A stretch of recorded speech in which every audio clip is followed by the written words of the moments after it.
so much for joining us on the Daybreak News. I'm Tosin Olowo. Today is Democracy Day, marking 26 years of uninterrupted civilian governance in Nigeria. Today is the end. The Nigerian government declared June 12 today as a national public holiday in observance of the day.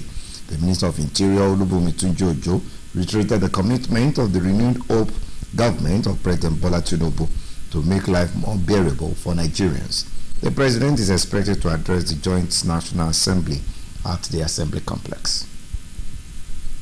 The Pan-Yoruba Social, Economic and Political Organization, Afenifere Ekiti State Chapter, has joined the rest of the nation in commemorating this year's Democracy Day. The day, which serves as a solemn reminder of Nigeria's struggle for democratic governance and honors the acclaimed winner of the annual June 12, 1993 presidential election, Chief M.K.O. Abiola. At this June meeting, the Ekiti Afenifere paid tribute to Chief M.K.O. Abiola, acknowledging his immense sacrifice in the pursuit of democracy and recognizing the lasting impact of his legacy on Nigeria's democratic development.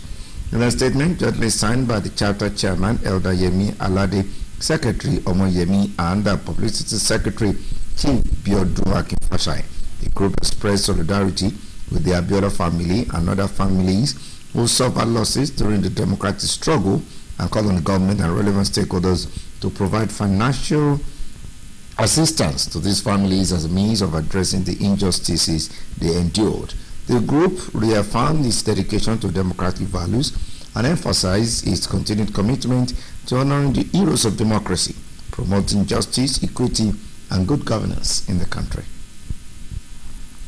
Ekiti State Government says all resources generated from tax in the state would be judiciously invested in strategic programs and projects that would provide a better living standard for the people. Governor Biodo Yebanji gave the indication during the disbursement of checks to some taxpayers whose jobs and business facilities were damaged by the recent rainstorm. Represented by the Secretary to the State Government, Professor Abibat Adubiaro, Governor Yebanji noted that one of the ways to encourage citizens to pay tax was to show them empathy at trying times. In his remark, the chairman of the Internal Revenue Service, Pastor Olaniran Olatono, explained that sustainable revenue generation flourishes in an environment where taxpayers feel supported, valued, and secure.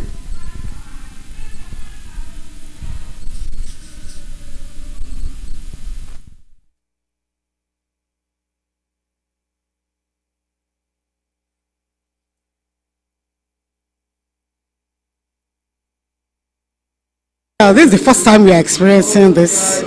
In the past, we've not had this initiative, but for us to have it this time, it shows we are having the governor that is very kind and compassionate and have the love of people at heart.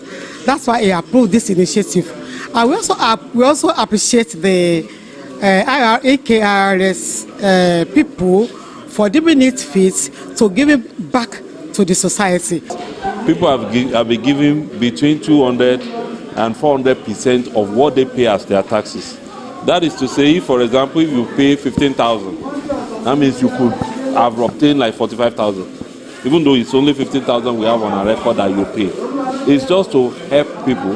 Some got as much as 500,000. So it just depends on you are affected, what is your tax payment, and then we'll multiply by a percentage. The thing is that you must have gotten at least between 200 and 400% of your taxes. The chairman of the All Progressive Congress in Ekiti State, Mr. Shola Ileshi, says that the party has commenced mobilization to galvanize support for the party ahead of 2026 governorship poll. Ileshi explained that the party's actions followed the release of the timetable for the governorship election by the Independent National Electoral Commission. The party chairman, alongside Deputy Governor Kilo Amonisadi Afuye, and leaders of the party met with APC women leaders across the 3 senatorial districts of the state to strategize on how to mobilize the women folk ahead of the election. The APC chairman assured that the upcoming governorship primary will be handled with competence and professionalism. That's why the overwhelming endorsement for Governor Biodo Yebanji at various stakeholders. The computer-based test CBT for the current recruitment of teaching and non-teaching staff into Ekiti State Public Secondary Schools in the state will hold between next Monday and Saturday, 21st of this month. The chairman of the Ekiti State Teaching Service Commission, Mrs. Rhoda Ojo, who gave information in a statement, noted that the computer-based test will be in batches. Mrs. Ojo said that the specific date and time for individual applicants will be communicated to them through their emails. She advised all applicants who successfully completed the online recruitment registration process to check their email addresses regularly for further details on the exercise.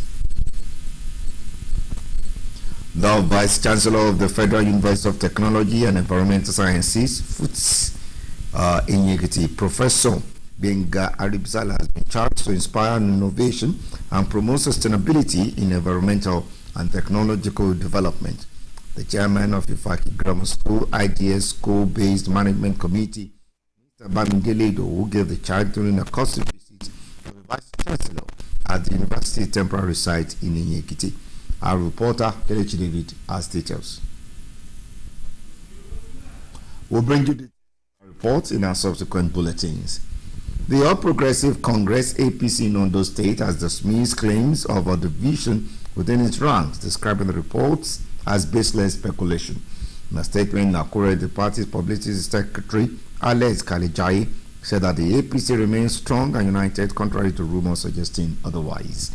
Kalejaye specifically denied allegations of a rift between the state party chairman, Ade Adetime, and Governor Loka Aiyedatiwa, who are insisting that the relationship between the two leaders are cordial.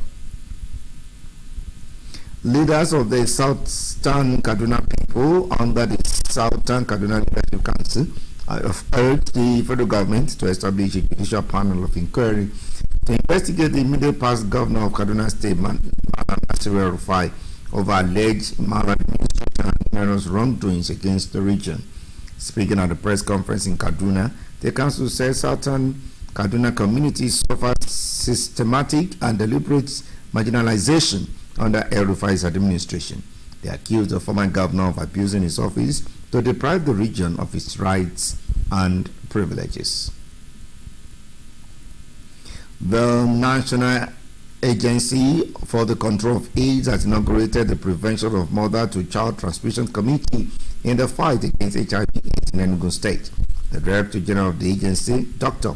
Temi Tope Ilori, who revealed these at the inauguration of the committee, explained that the initiative was to complement the effort of the State Ministry of Health and the Enugu State Agency for the Control of AIDS. Ilori urged the newly inaugurated committee members to work in synergy, adding that HIV is a multi-sectional issue that requires all ends to be on deck.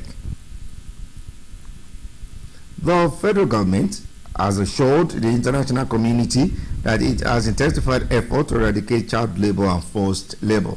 The Minister of Labor and Employment, Mohammed Dangaji, gave the assurance while responding to the report of Director General of the International Labour Organization at the 113th Conference of the organization in Geneva, Switzerland.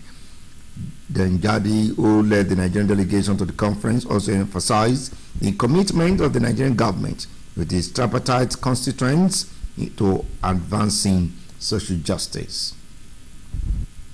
On a foreign scene, U.S. President Donald Trump has announced that a new trade agreement between the United States and China has been finalized, pending final approval through a personal agreement between him and Chinese President Xi Jinping. The announcement was made via Trump's official account on the social media platform, where he pointed out the key components of the deal and described the current U.S.-China relationship as excellent. China is expected to supply the United States with full shipment of magnets and other essential rare earth materials used in electronics, defense, and renewable energy. New Zealand has introduced a new visa called the Parent Boost Visa, which will allow parents of migrants to stay in the country for up to 10 years. The visa begins in September 29. New Zealand Immigration Department revealed this in a statement on its website. However, it does not lead to permanent residency Anyone who wants to live in New Zealand permanently must apply for a parent resident visa or a parent retirement resident visa.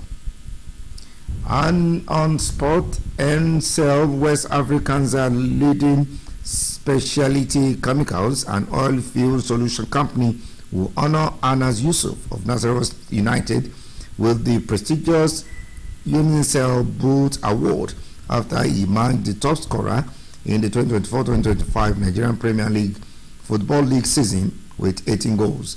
The award ceremony will take place on Friday and in Lagos, where Yusuf will be presented with 3.5 million naira cash calculated at 200,000 per goal, a hallmark of the NCL Boots reward structure.